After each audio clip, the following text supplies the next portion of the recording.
What is up guys, I hope you all are doing well. और इस video में मैं आप लोगों को बताने वाला हूँ 5 बेहतरीन ब्लॉग आइडियाज जिस पे आप ब्लॉग स्टार्ट करके आसानी से पैसा कमाना स्टार्ट कर सकते हो। लेकिन थोड़ा बहुत नॉलेज तो होना चाहिए ना यार, ऑब्वियस सी बात है। तो मैं ऐसे 5 ब्लॉगिंग आइडियाज के बारे में आप लोगों से बात करने वाला हूँ जो कि आप लोगों की लाइफ चेंज कर सकती हैं अगर आप लोग चीजें सही से इंप्लीमेंट करते चले गए तो। सो दोस्तों, मैं हूं सचिन भट्ट और पिछले 7 से 8 सालों से मैं ब्लॉगिंग करता हूं and I earn from blogging. Basically मैं ब्लॉग से ही पैसा कमाता हूं। तो आप लोगों के साथ मैं आज अपना एक्सपीरियंस भी शेयर करूंगा कि कैसे क्या चीजें काम करती हैं। तो इस वीडियो को आप लोग लास्ट तक जरूर देखना, आप लोगों को बहुत सारी चीजें मिलने वाली है। मैं अपने पर्सनल एक्सपीरियंस अगर आप लोगों को एक चीज सजेस्ट करूं ब्लॉगिंग में, वो है listicles. Basically best top articles. ये आर्टिकल्स बहुत चलते हैं और इनमें इतनी अपॉर्चुनिटी है ना, अगर आप लोगों को लगता है कि इसमें कंपटीशन बहुत है तो ऑब्वियस सी बात है कि बहुत कंपटीशन है। लेकिन अगर आप सही से निच रिसर्च करते हो, अगर आप सही से रिसर्च करने के बाद एक top and best blog start करते हो जो कि बेस्ट चीजों से, फॉर एग्जांपल जब मैंने स्टार्टिंग में किया था तो मैंने बेस्ट स्मार्टफोन्स के ऊपर कर दिया था कि best smartphone under 8000, best upcoming smartphones, best smartphone under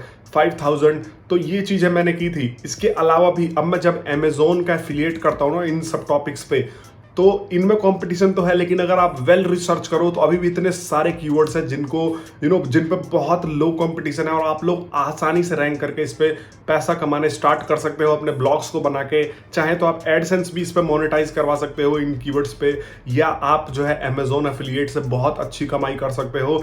मैं अपने एक्सपीरियंस से बात करूं तो भाई मैंने एफिलिएट मार्केटिंग से, लिस्टिकल्स आर्टिकल्स से लाखों रुपए महीना अर्निंग कर रखा है। और दूसरे ब्लॉग आइडिया की बात करूं तो वो है फार्मिंग, एग्रीकल्चर वगैरह वगैरह से लेके होम गार्डनिंग। आजकल ये चीजें बहुत चल रही हैं और आप लोगों ने ये नोटिस नहीं किया होगा कि अब इंडिया में किसानों के पास, या फिर अब इंडिया में गांव गांव तक जो है वो मोबाइल फोन्स, या फिर एक तरीके से जो है टेक्नोलॉजी एक्सेसिबल हो रही है। लोग एक्सेस कर पा रहे हैं, लोग ब्राउज कर पाते हैं कि भाई हाँ क्या चीज है क्या चीज नहीं है। अगर आपको इसमें नॉलेज है एग्रीकल्चर में, फ्लावर्स में, फूल पौधे, गार्डनिंग वार्डनिंग, इन सब से रिलेटेड, तो आप हिंदी ब्लॉग स्टार्ट कर सकते हो। और हिंदी ब्लॉग स्टार्ट करने के बाद उस पे गूगल एडसेंस तो पैसा कमा ही सकते हो, लेकिन यहाँ पे अमेजोन एफिलिएट से भी पैसा कमा सकते हो। फॉर एग्जाम्पल, मैंने कोई गार्डन से रिलेटेड ब्लॉग पढ़ा तो मुझे उस गार्डन में क्या जरूरत होगी, मुझे गमले की जरूरत होगी, मुझे कुछ सजावट की भी जरूरत हो सकती है। तो वो सारी चीजों का हम एफिलिएट कर सकते हैं और इनमें एफिलिएट का मार्जिन बहुत ज्यादा होता है। आप लोगों को इसमें अच्छा खासा कमीशन जो है वो मिल जाता है। फिर मुझे गमला डिजाइनर अच्छा चाहिए, बेस्ट फ्लावर पॉट्स, मुझे एक लाइट चाहिए उसके लिए गार्डन से रिलेटेड या फिर टेरेस से रिलेटेड, जो कि बहुत सारे इसमें एफिलिएट से रिलेटेड ब्लॉग्स लिख के हम यहाँ पे कमीशन अर्न कर सकते हैं। एंड इसमें भी बहुत ज्यादा सर्चेस हैं। ये बेसिकली एक तरीके का फ्यूचरिस्टिक आइडिया भी है, क्योंकि अभी इंडिया में इसकी और डिमांड बढ़ेगी। बाहर देशों में तो है लेकिन इंडिया में नहीं है, तो इंडिया में इसकी और डिमांड बढ़ने वाली है। तो अगर आपके पास एक इससे रिलेटेड ब्लॉग होगा तो आप सोचो इस पे कितना ट्रैफिक ले सकते हो। तीसरी है, ये आपको कॉमन लगेगी लेकिन इस पे अभी भी इतनी अपॉर्चुनिटी है ना कि आप सोच नहीं सकते। और ये फ्यूचरिस्टिक आइडिया भी है जो कि आपको फ्यूचर में भी काम आएगा। 2022, 23, 24, 2025, 26 इन तक भी ये चलेगा। आप वेब सीरीज के ऊपर एक पर्सनल और एक डेडिकेटेड ब्लॉग बना लो। मैं हमेशा बोलता हूं कि ब्लॉग्स को ज्यादा वाइड नहीं रखना चाहिए। एक स्पेसिफिक निच पे रखोगे ना तो गूगल आप लोगों को ज्यादा कंसिडर करेगा, ज्यादा प्रेफर करेगा, क्योंकि गूगल भी नहीं चाहता कि आपकी एक छोटी साइट है और आप वाइड लिखो। वाइड मतलब सारी टॉपिक्स कवर कर लो। एक स्पेसिफिक चीज के ऊपर लेके चलोगे तो आपको ज्यादा मिलेगा। तो वेब सीरीज में क्या है, इंडिया में अभी वेब सीरीज का मार्केट बढ़ रहा है। इंडिया में लोग जो है वेब सीरीज को लेकर और ज्यादा क्रेज में रहते हैं। पहले इतने सर्चेज नहीं होते थे वेब सीरीज को लेके, लेकिन जब से ओटीटी प्लेटफॉर्म्स आए हैं ना, यहाँ पे बहुत ज्यादा सर्चेज बढ़ गए हैं। तो आप क्या कर सकते हो, कहीं आपने रूमर सुना कि भाई ये वेब सीरीज आने वाली है, उसके ऊपर एक प्रॉपर ब्लॉग लिख दो, उसका डिस्क्रिप्शन लिख दो। तो उन पे क्या होगा, बड़ी बड़ी वेबसाइट्स उनके बारे में नहीं लिखेंगी, ठीक है। हो सकता है वो फ्यूचर में बहुत पॉपुलर भी हो जाती है, तो एकदम से आप लोगों को बहुत ट्रैफिक मिलेगा और फिर उसके बाद बड़ी साइट्स जो है उसके ऊपर लिखना शुरू करेंगी। लेकिन फिर भी आप लोग लास्ट में बच जाओगे, जो कि अच्छा खासा डिसेंट ट्रैफिक एंजॉय करने वाले हो। वेब सीरीज में कोई ऐसा अननोन एक्टर है जिसको आप नहीं जानते या फिर लोग नहीं जानते, लेकिन वो धीरे धीरे पॉपुलर हो जाएगा। तो सबके बारे में एक बायोग्राफी का पेज भी बना सकते हो जिसके ऊपर आप उनके बायो लिख सकते हो, उनके बारे में बता सकते हो। तो वेब सीरीज में भी बहुत ज़्यादा अपॉर्चुनिटी है और गूगल एडसेंस चला के जो है वो पैसा कमा लेते हैं। गूगल एडसेंस इन सब चीज़ों पे लगाना बहुत सेफ है। ऐसा नहीं है कि गूगल इसको मना करता है कि आप वेब सीरीज पे नहीं लगा सकते। वेब सीरीज के ऊपर आप गूगल एडसेंस से पैसा कमा सकते हो और भी इसमें बहुत सारी स्पॉन्सरशिप से भी जो है लोग पैसा कमाते हैं। ये था हमारा तीसरा आइडिया। चौथा आइडिया जो है वो है Q&A। अब आप सोचोगे कि क्वेश्चन एंड आंसर, भाई इस पे तो ऑलरेडी बहुत सारी साइट्स है, बहुत सारी, लेकिन एक चीज मैं आप लोगों को बता दूं कि अगर इन सब चीजों से रिलेटेड आप सर्च करने भी जाते हो ना, कीवर्ड प्लानर पे या फिर कहीं कहीं कहीं भी जिसमें भी आप प्रेफर करते हो सर्च करना, तो इन पे इतना ट्रैफिक नहीं दिखाता है। तो अगर आप लोग Q&A पे थोड़ा अच्छा रिसर्च करोगे ना, आप अलग से अलग क्वेश्चन एंड आंसर ढूंढोगे। यहाँ पे मुझे पता है कि बहुत सारे जो है आपको ट्रैफिक के स्टैट्स सही नहीं दिखाते हैं, लेकिन फिर भी क्वेश्चन एंड आंसर्स का जो है वेबसाइट है, इन पे बहुत ज़्यादा विजिट होता है। आप अगर रिसर्च करने जाओगे कीवर्ड्स तो आपको इतना नहीं लगेगा कि नहीं है, लेकिन फिर भी अगर आप प्रेडिक्शन के हिसाब से भी चलो कि लोग क्या सोचते हो, क्या करते हैं, उनके ऊपर एक Q&A क्रिएट कर दो।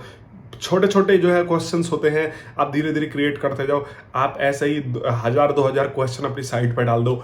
आई एम श्योर कि आप लोगों को इस पे भी बहुत ज़्यादा ट्रैफिक मिलने वाला है। बहुत सारे लोग क्यूरियस होते हैं, एक से मन नहीं भरता, फिर दूसरा पेज देखते हैं, तीसरी साइट देखते हैं, तो इस पे बहुत डिसेंट ट्रैफिक आप लोगों को जो है मिल सकता है। और एडसेंस लगा के इस पे भी आप लोग पैसा कमाने स्टार्ट कर सकते हो, इन सब साइट्स से रिलेटेड भी।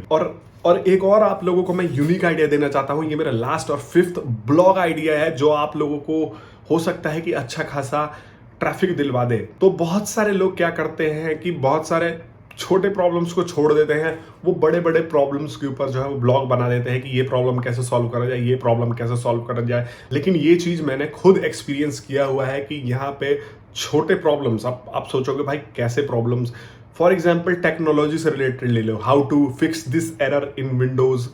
इनके ऊपर ब्लॉग्स भी बहुत बनते हैं और इनके ऊपर ट्रैफिक भी बहुत होता है, लेकिन बड़ी बड़ी जो साइट्स होती है ना, वो इन सब चीज़ों पे लिखने से कतराती हैं। वो उनको लगता है कि भाई क्या लिखना, अपनी साइट का रेपुटेशन गिराना हुआ। लेकिन जो छोटे छोटे टॉपिक्स है, इनके ऊपर भी बहुत सारे ब्लॉग्स बनते हैं और इनके ऊपर भी अच्छा खासा ट्रैफिक आता है। एक एग्जाम्पल दे देता हूँ। मेरा एक दोस्त GTA 5 गेम डाउनलोड कर रहा था, डाउनलोड कर लिया था उसने, लेकिन उस पर एक एरर दिखा रहा था। ठीक है, उस एरर के बारे में बहुत सारी मैंने रिसर्च करा, लेकिन बहुत सारी साइटों पे लिखा ही नहीं था। तो आप लोग सोचो कि तो उसके ऊपर बड़ी साइटों ने लिखा ही नहीं था, छोटी छोटी साइट्स थी जो कि कम क्वालिटी की थी और वही ट्रैफिक एंजॉय कर रही थी जो भी इससे रिलेटेड कोई सर्च करता था। तो यहाँ पे आप लोगों को भी अपॉर्चुनिटी मिलेगी।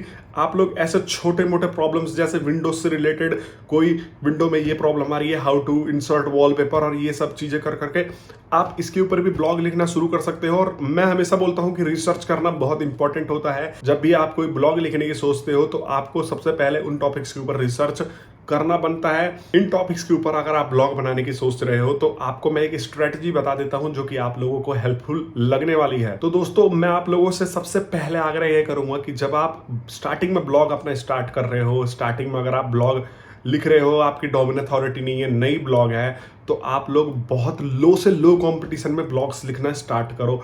मतलब जिसपे 100 ट्रैफिक भी हो ना, उसके ऊपर एक ब्लॉग लिख दो। 50 लोग भी विजिट करते हो ना मंथली, उसके ऊपर भी एक ब्लॉग लिख दो। तो बेसिकली क्या होगा, धीरे धीरे जैसे आप ब्लॉग लिखोगे, आपकी वेबसाइट पे विजिट्स आनी शुरू होंगी, क्योंकि आप हाई कंपटीशन में तो रैंक कर नहीं सकते, लो कंपटीशन में ही आप रैंक करोगे। तो धीरे धीरे आपकी एक अथॉरिटी बन जाएगी। गूगल आप यूजर्स का बिहेवियर आपकी साइट पर ट्रैक कर लेगा। उसके बाद आप धीरे धीरे धीरे धीरे हाई कॉम्पिटिटिव कीवर्ड्स के ऊपर जाओ और आप अपने ब्लॉग्स के ऊपर वर्क करो। आपके पास अगर कोई क्वेश्चन हो, आपके पास कोई सुझाव हो, तो आप मेरे को कमेंट बॉक्स में जरूर दे सकते हो। और आप लोग मेरे साथ नए हो तो आप मेरे चैनल को सब्सक्राइब कर सकते हो, या फिर किसी अदर सोशल मीडिया प्लेटफॉर्म पे मेरे को देख रहे हो तो आप फॉलो या फिर लाइक कर सकते हैं। आप लोगों से मैं मिलता हूं नेक्स्ट वीडियो में। और आप लोगों को एक और इन्फॉर्मेशन देना चाहता हूं कि अगर आप लोग डिजिटल मार्केटिंग से रिलेटेड कुछ भी चीज सीखना चाहते हो, जैसे कि ब्लॉगिंग सीखना चाहते हो, तो मेरे एक डेडिकेटेड कोर्स है जो कि आप लोगों को बहुत सस्ते में मिल जाएगा। मैं उसका लिंक डिस्क्रिप्शन में डाल देता हूं, आप लोग चेकआउट कर सकते हो।